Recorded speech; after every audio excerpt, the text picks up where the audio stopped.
Assalamualaikum warahmatullahi wabarakatuh. Selamat pagi semuanya. Alhamdulillah pada kesempatan hari ini kita kembali melakukan proses pembelajaran. Kita doakan kalian sehat semua dan sukses. Baiklah, pada kesempatan hari ini kita akan masuk ke materi berikutnya, yaitu akuntansi perusahaan dagang. Apa itu perusahaan dagang? Perusahaan dagang adalah perusahaan yang membeli dan menjual barang tanpa merubah fisik barang tersebut. Nah, contoh perusahaan dagang yang lekat dengan kompetensi kalian itu adalah apotek. Ya. Oh. Kemudian apa lagi? Dagang besar farmasi. Ya. Kemudian apa lagi? Toko obat. Nah, perusahaan dagang ini dia erat kaitannya dengan bagaimana kita membeli barang, kemudian menjual barang tersebut.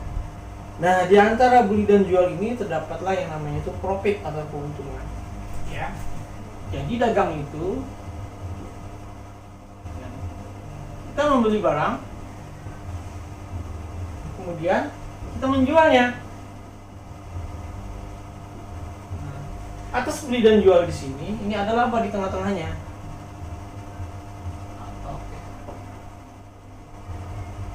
Nah, disinilah nanti yang kita sebut sebagai akuntansi perusahaan.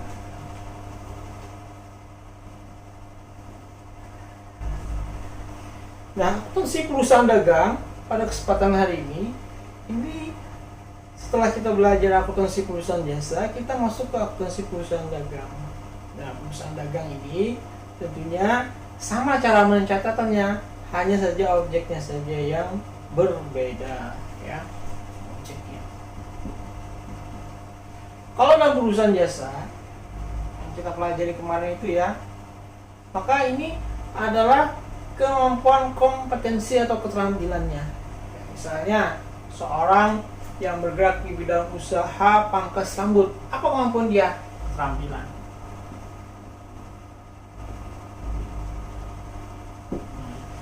Kemudian usaha di bidang klinik kecantikan, apa yang dia jual?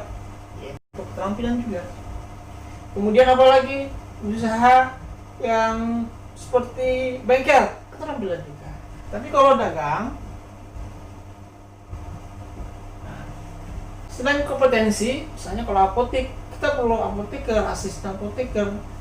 Nah, objek yang dijual itu adalah barang. Nah, kalau di apotek berarti yang disebut sebagai barang ini apa saja? Obat. Apalagi alat kesehatan, apalagi kosmetika, ya. Kemudian apalagi obat-obat tradisional. Nah, ya.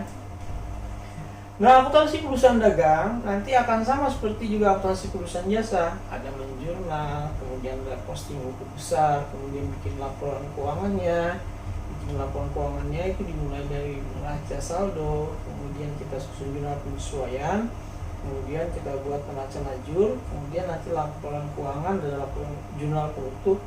Nah, di sini tentunya yang akan kita lakukan proses teknis pencatatannya adalah bagaimana agar menghasilkan laba, ya. Nah, bagaimana kita menghitung labanya? Nah, ini yang kita sebut sebagai akuntansi perusahaan dagang.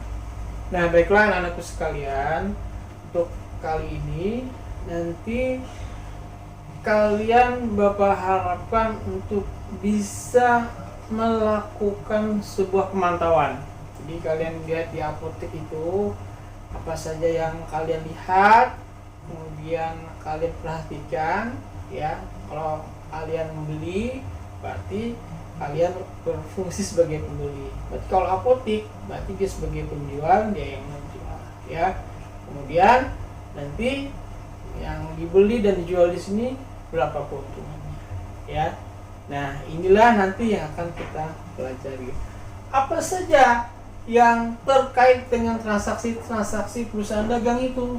Nah, baiklah, kita akan bahas berikutnya yang disebut sebagai transaksi perusahaan dagang.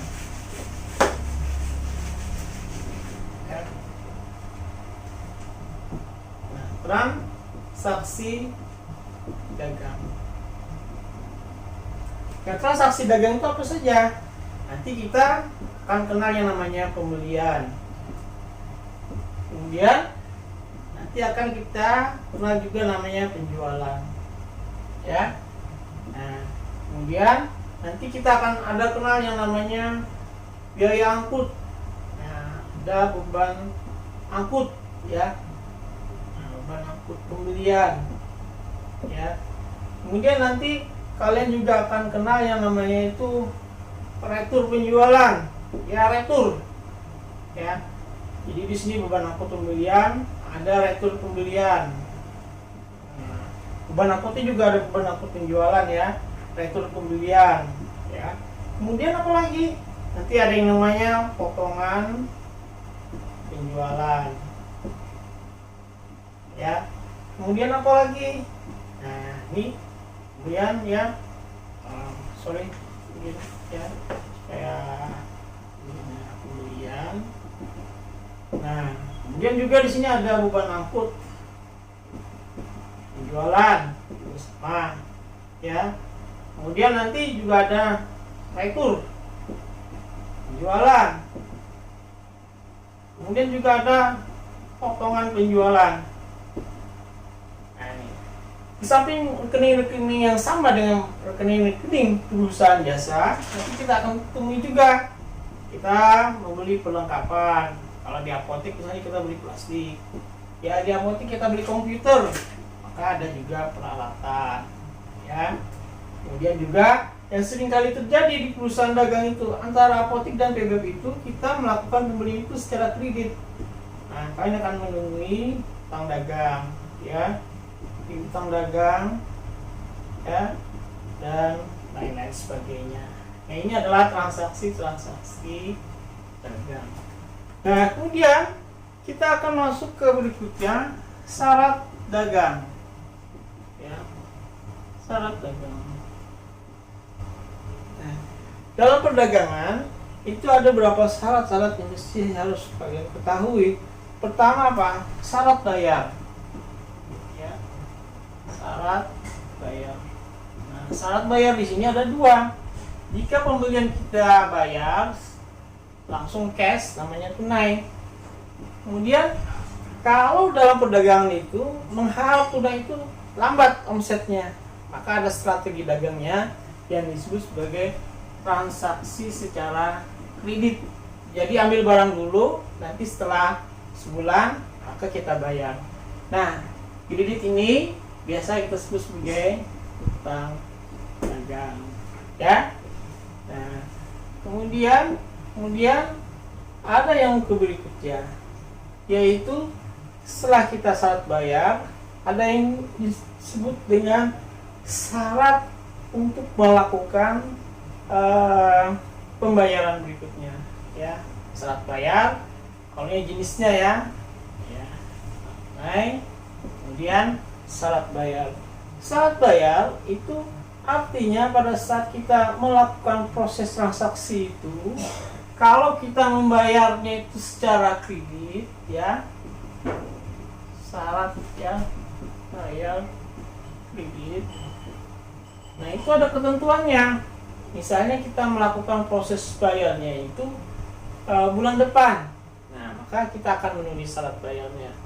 Kemudian kalau kita membayar utang tersebut selama 1 bulan, kemudian 10 hari kita bayar, kita mendapat potongan, maka syarat itu kita catat apa? Nah, Kemudian juga biasanya pada syarat-syarat itu ada juga kita melakukan proses pembayaran, di mana pembayaran itu pada akhir bulan. Nah, jadi ada syarat bayar. Pertama, kalau misalnya dibayarnya itu 1 bulan, maka kita sebut sebagai N per 30. Ya, N per 30. Jadi N per 30 ini artinya pembayaran 1 bulan. Ya. Kemudian kalau misalnya kita membayarnya itu pada akhir bulan, nah misalnya tanggal mudah, tanggal 1 misalnya, maka nulisnya N per IOM, ya. Nah ini akhir bulan. Nah kalau misalnya kita transaksinya 1 bulan, 10 hari kita bayar, maka bagaimana syarat bayarnya? Nah biasanya kalau 10 hari itu kita membayar, kita akan mendapat potongan. Misalnya potongannya berapa? 2% misalnya. Maka kita tulis 2, ya. Kemudian berapa hari? 10. Ya. 10 hari artinya. Kemudian berapa jangka waktunya? N per 30. Maka 2 per 10 N per 30 artinya pembayaran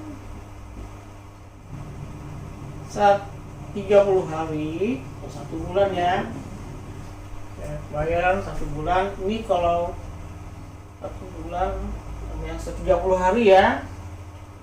Jika dibayar 10 hari dapat potongan 2%. Dapat potongan 2%. Nah, oh sorry ya, yang N per 30 ini membayar 1 bulan, kalau 1 bulannya 30 hari, ya. Nah, tapi kalau Februari itu 28, kalau kabisat 29, ya. Ini pembayaran 1 bulan, ya. Pembayarnya 1 bulan, ya. Kemudian pembayaran 30 hari maksudnya di sini, ya. Nah, sorry. Nah, gitu. Ya. Nah, inilah beberapa hal yang berkaitan dengan akuntansi perusahaan dagang yang dalam pembelajaran hari ini Bapak sampaikan ke kalian, ya. Perhatikan baik-baik nanti, kemudian amati, ya. Dan Bapak meminta ke kalian untuk bisa melakukan sebuah proses pengamatan, ya, observasi, ya. Nah, jadi Bapak minta kalian amati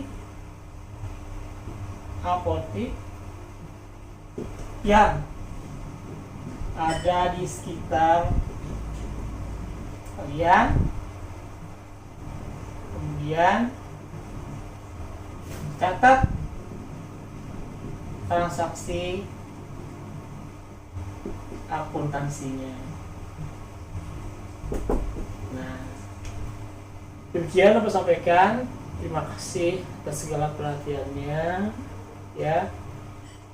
Tetap jaga kesehatan, kemudian ingat 3M, pakai masker, kemudian mencuci tangan dan menjaga jarak, ya. Sampai di sini dulu. Wabillahi taufiq wal hidayah. Wassalamualaikum warahmatullahi wabarakatuh.